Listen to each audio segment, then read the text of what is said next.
you, Chair, and thank you, Public Protector.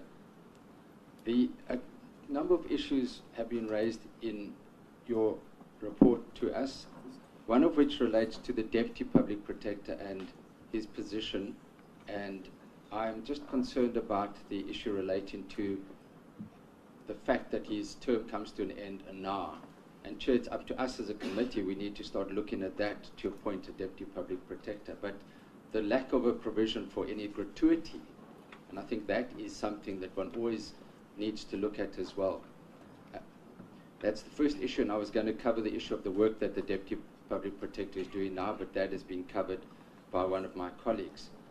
Chair, one of the issues relating to the report on Minister Gordhan and the SARS unit is that this report differs from other reports because it now contains a specific instruction that remedial action cannot be ignored whilst a court considers any review of that report.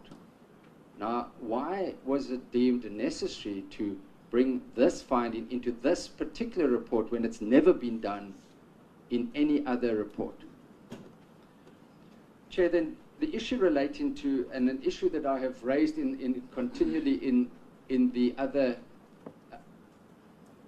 committee in the prior Parliament was the litigation costs, and I was fully appreciative of the fact that once it was found that the reports are binding, there would be large numbers of reviews with concomitant legal cost issues. My concern is whether on page 14 of your documentation you indicate legal fees. Audited outcome 2017-18 is 20 million. Adjusted budget for 18-19 is 15 million. Your budget for this year is 10 million.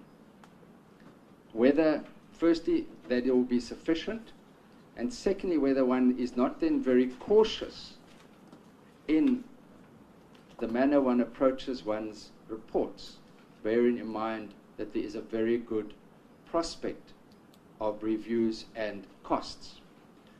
Lastly then, I would like to ask, when one has funding of litigation and considering your financial constraints, what cases you are going to litigate on and who is funding litigation.